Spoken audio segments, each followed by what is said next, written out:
নমস্কার। আদিত্য এডুকেশনাল বাণী মন্দিরে সকলকে স্বাগত। কেমন আছো আমার ছোট ছোট ভাই বোনরা? আশা করি খুব ভালো আছো। আজকে আমি একাদশ শ্রেণীর রাষ্ট্রবিজ্ঞান নিয়ে তোমাদের কাছে এসেছি। আমি বলেছিলাম যে বাংলা সংস্কৃত এর সাথে সাথে রাষ্ট্রবিজ্ঞানটাও তোমাদের পড়াবো। আজকে আমি নিয়ে এলাম রাষ্ট্রবিজ্ঞানের একটি বিশেষ গুরুত্বপূর্ণ অধ্যায়, নাগরিকতা। এখান থেকে অনেকগুলো প্রশ্ন তোমাদের আসবে, সম্ভবত 7 নম্বরের প্রশ্ন তোমরা এই ছোট্ট চ্যাপ্টারটা থেকে পাবে। এবার দেখো, তোমাদের মনে একটা প্রশ্ন আসছে যে 40 নম্বরের এমসিকিউ হবে আর 10 নম্বরের প্রকল্প বা প্রজেক্ট। তো এক্ষেত্রে কিছু এমসিকিউ পড়ে হয়ে যাবে। ব্যাপারটা অত সহজ নয়। কত এমসিকিউ পড়বে তোমরা? কত বড় বড় চ্যাপ্টার তোমরা দেখেছো? সংবিধানেরই তো কতগুলো চ্যাপ্টার আছে।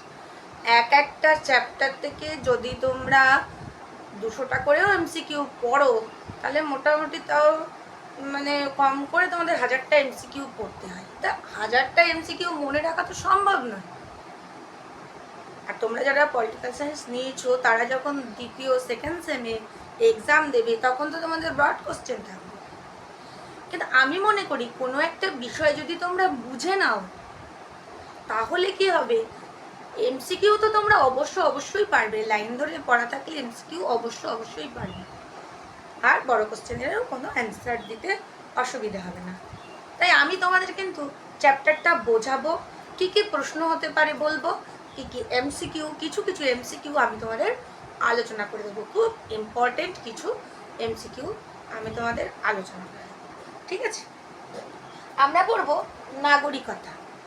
নাগরিকতা পড়তে গেলে প্রথমে আমাদের জানতে হবে নাগরিক কাকে বলবো। নাগরিক কাকে বলি আমরা জানো?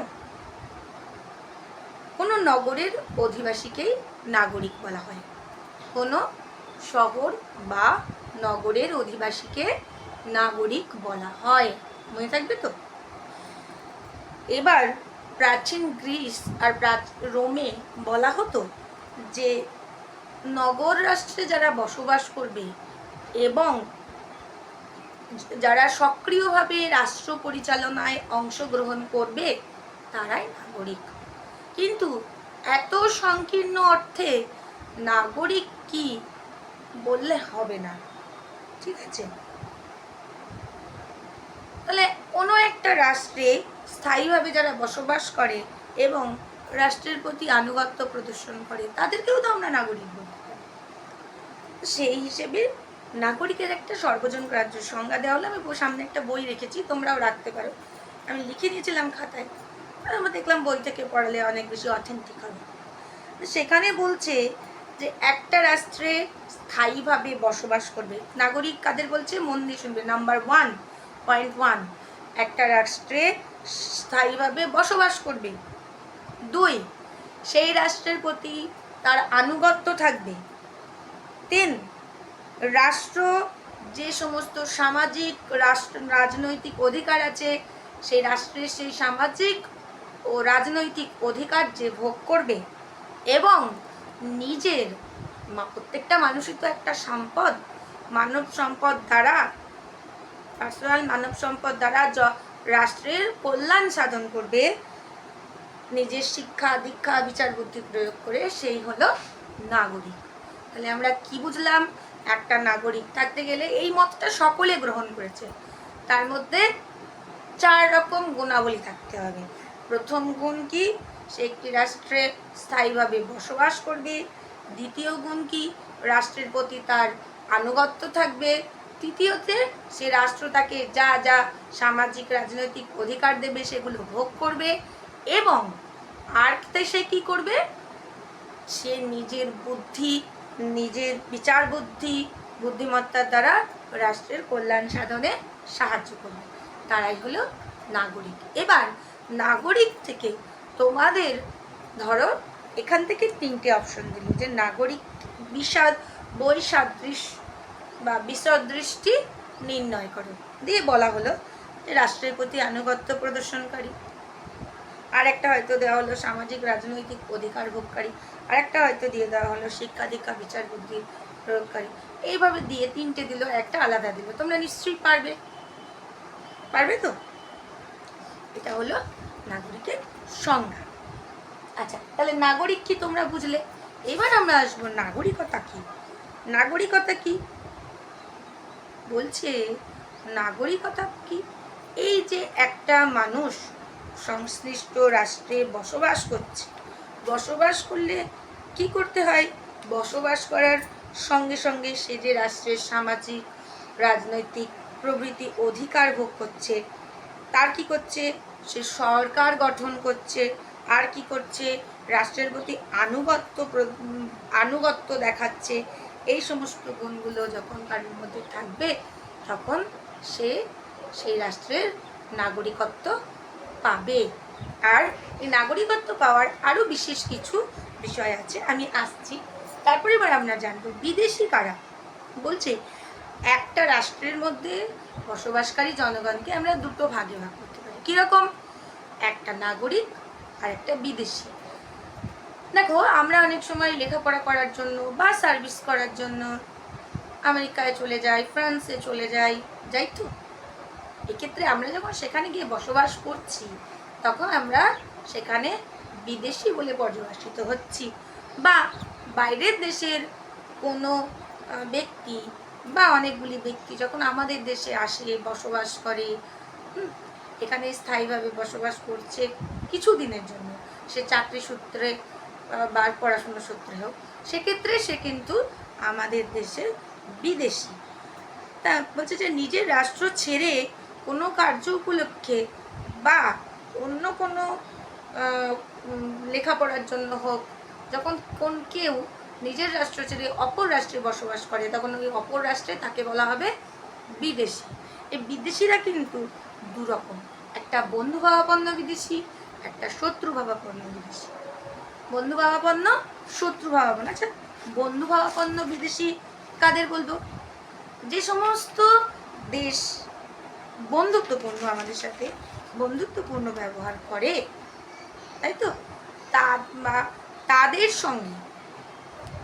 সঙ্গে বা তাদের দেশের কোনো অধিবাসী যখন আমাদের দেশের কিছুদিনের জন্য বসবাস করে, তখন তারা বন্ধুভাব সম্পন্ন বিদেশি। আর কি হয়, যেই রাষ্ট্রের সঙ্গে আমাদের বৈরিতা আছে, ধরো পাকিস্তান, তো সেখান থেকে যদি কেউ আমাদের দেশে এসে লেখাপড়ার জন্য থাকে, তাহলে কিন্তু সে শত্রুভাবাপন্ন বিদেশি। তাহলে বিদেশির দুটো ভাগ, বন্ধুভাবাপন্ন, শত্রুভাবাপন্ন। প্রশ্ন হবে বিদেশিদের কভাগে ভাগ করা যায়। বন্ধুভাবাপন্ন বিদেশি কাদের বলে? যারা আমাদের বন্ধু রাষ্ট্র, সেই দেশ থেকে যারা আমাদের দেশে আসে তারা বন্ধুভাবাপন্ন বিদেশি। যারা আমাদের শত্রু রাষ্ট্র, সেই দেশ থেকে যারা আমাদের দেশে আসে তারা শত্রুভাবাপন্ন বিদেশি। নাগরিক আর বিদেশিদের মধ্যে পার্থক্য কি, এটা আমরা একটু করব।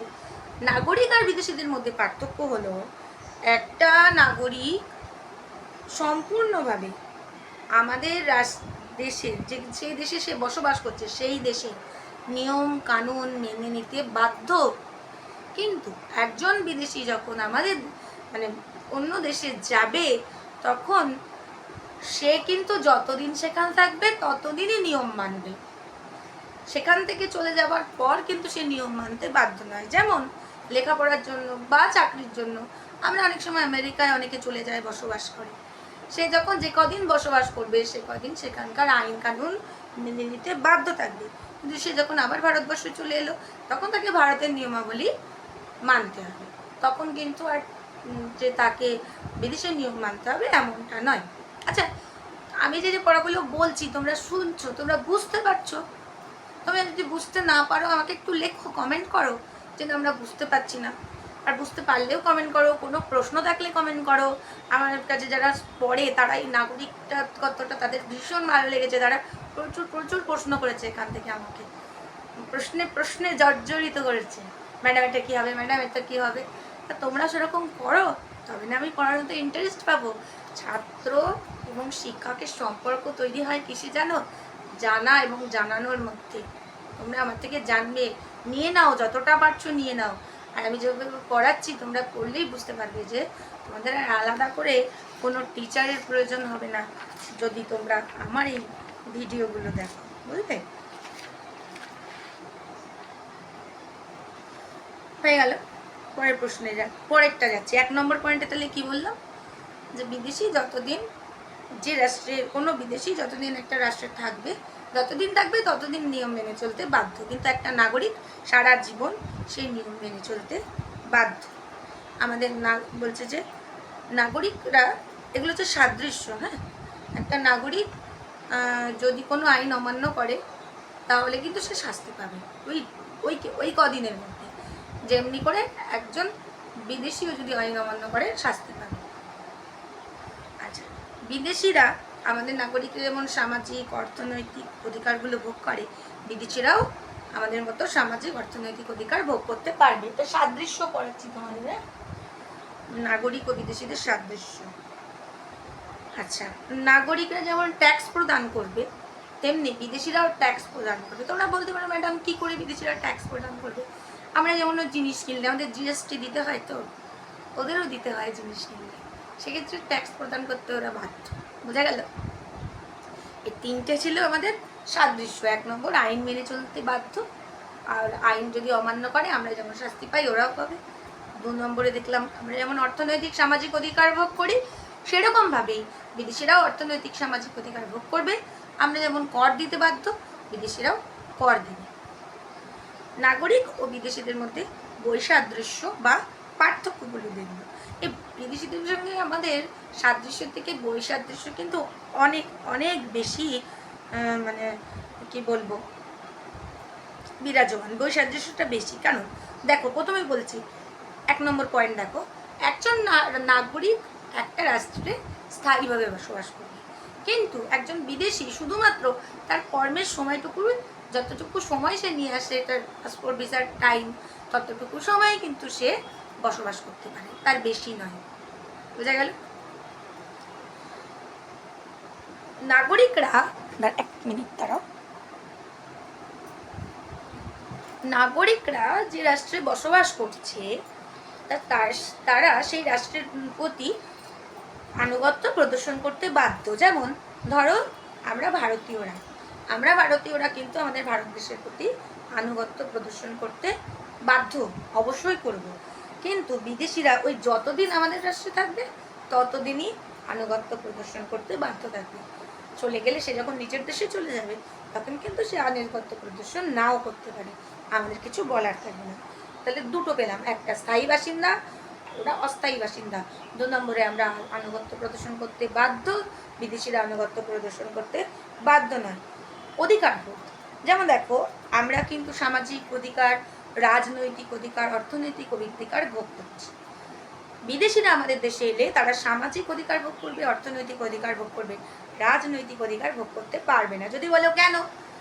আমাদের দেশের যে কোনো নাগরিক তার ভোটার কার্ড থাকলে তাকে যদি মনোনীত করা হয় সে ভোটে দাঁড়াতে পারে, ভোটদান করতে পারে, কিন্তু বিদেশিরা যদি আমাদের দেশে আসে তারা কি ভোটদান করতে পারবে?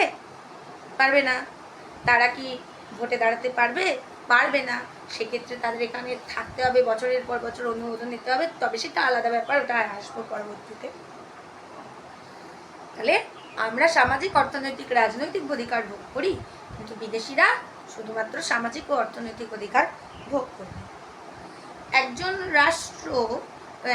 একজন নাগরিকের থেকে রাষ্ট্র যে যে কর্তব্য, আনুগত্য ইত্যাদি দাবি করতে পারে, একজন বিদেশির কাছে কিন্তু সেটা পারে না।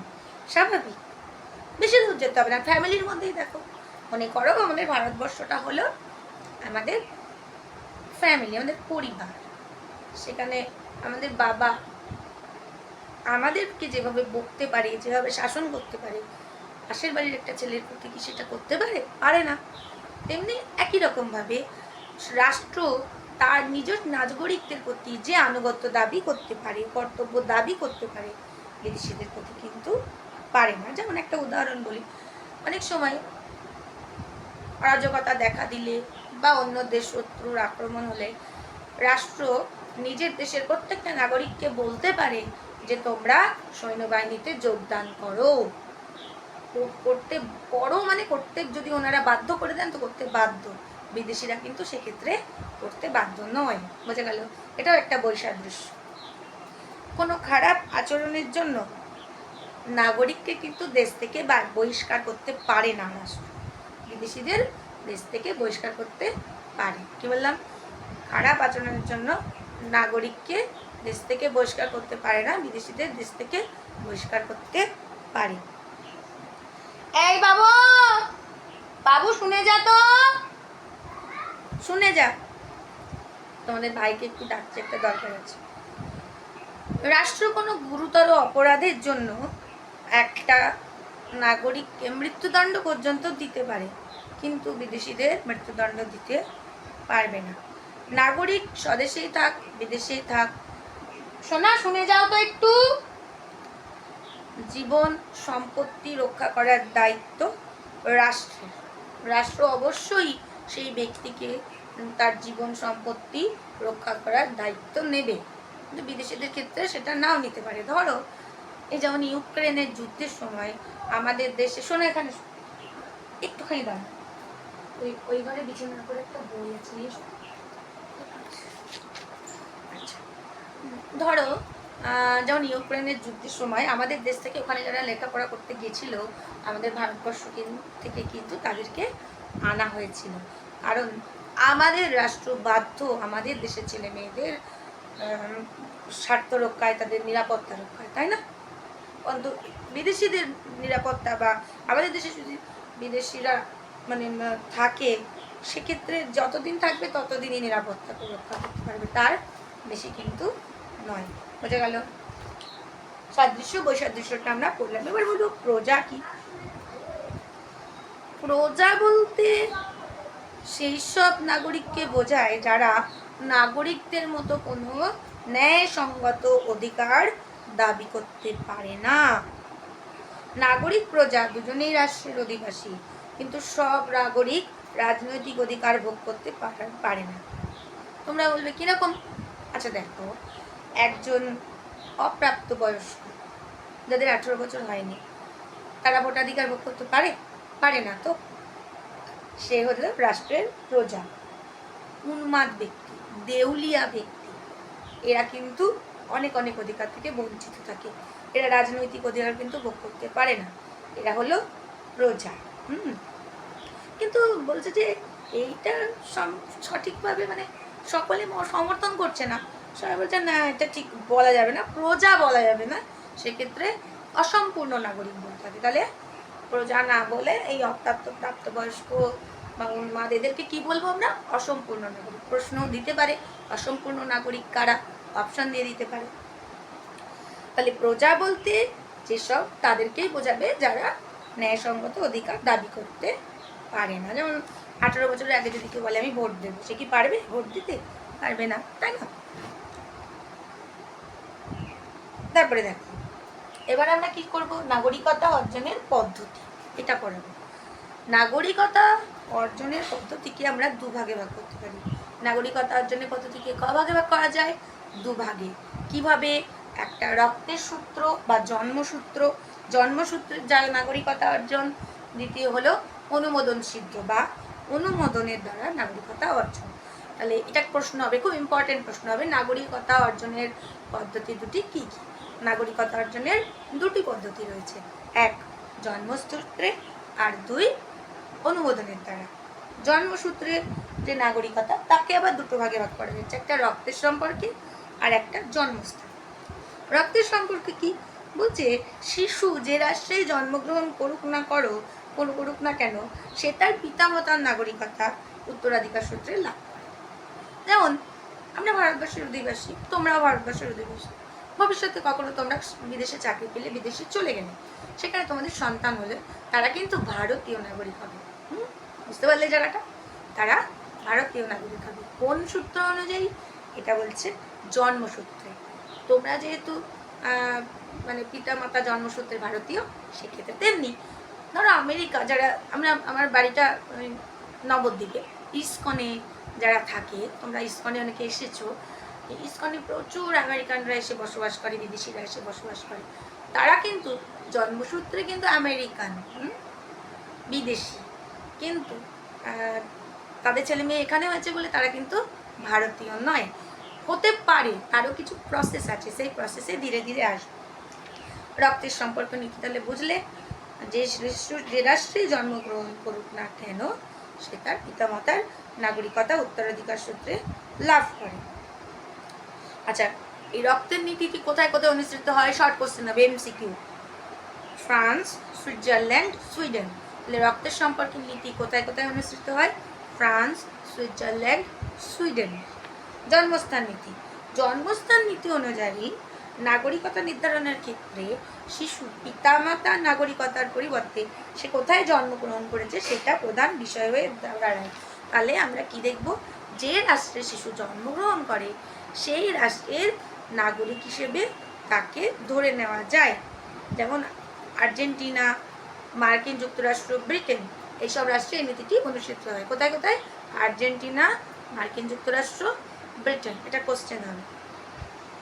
এবার উদাহরণ হিসেবে বলছি যে কোনো ভারতীয় দম্পতির সন্তান যদি আর্জেন্টিনায় জন্মগ্রহণ করে তাহলে কিন্তু ওরা তাদেরকে আর্জেন্টিনার নাগরিক হিসেবে মেনে নেবে। আচ্ছা, এমনও তো হতে পারে যে কোনো শিশু, কোনো গর্ভবতী মহিলা প্রেগনেন্ট, সে জাহাজে বা বিমানে করে যাচ্ছে। এবার সেক্ষেত্রে কী হয় জানো তো, জাহাজে বা বিমানে করে যাচ্ছে, সেই জাহাজ বা বিমানটা যে দেশের অভিমুখে থাকে, মানে যে দেশে যাচ্ছে সেইখানে সে জাহাজের মধ্যে বা বিমানের মধ্যে যদি শিশু জন্মগ্রহণ করে তাহলে সেই দেশেরই নাগরিক বলে শিশুটি। তাহলে আজকে তোমাদের আমি এইটুকুই পড়ালাম, এই জন্মসূত্র আর অনুমোদন সূত্র। অনুমোদন সূত্রের মধ্যে ব্যক্তিগতটা পড়ালাম, ব্যক্তিগতটা পড়ালাম, ব্যষ্টিগত আর ব্যষ্টিগতটা কিছুটা পড়ালাম। পরের দিন আমি তোমাদের ব্যষ্টিগত সমষ্টিগত পড়াবো, তার সঙ্গে নাগরিকতা কিছু ধারা আছে সেগুলো পড়াবো, নাগরিকতা অর্জনের সম্পূর্ণ পদ্ধতিগুলো পড়াবো, ভারতীয় নাগরিকতা অর্জনের ক্ষেত্রে কি কি বিষয় দেখতে হবে সেইগুলো পড়াবো। দ্বৈত নাগরিকতা কীভাবে পাওয়া যায় সমস্তটা পড়াবো। খুব ইম্পর্টেন্ট চ্যাপ্টার, তোমরা খুব মন দিয়ে করবে। আর তোমাদের যা যা প্রশ্ন আছে আমাকে করবে। এছাড়াও আমার চ্যানেলে তোমরা আসবে, আমার পড়ানো যদি ভালো লাগে আমার চ্যানেলটাকে সাবস্ক্রাইব করবে, লাইক করবে, কমেন্ট করবে, আর প্রচুর প্রচুর শেয়ার করে বন্ধুদের কাছে আমার এই ভিডিওগুলো পৌঁছে দেবে, এই আশা রাখছি। আর একটা আশা তোমাদের কাছে আমি করব, শুধু তো আমি পল সায়েন্স পড়াই না, আমি বাংলা, সংস্কৃত, দর্শন, ইতিহাস সব কিছুই পড়াই। তোমরা আমার চ্যানেলে ঢুকলে বুঝতে পারবে সব কিছুই পড়াই।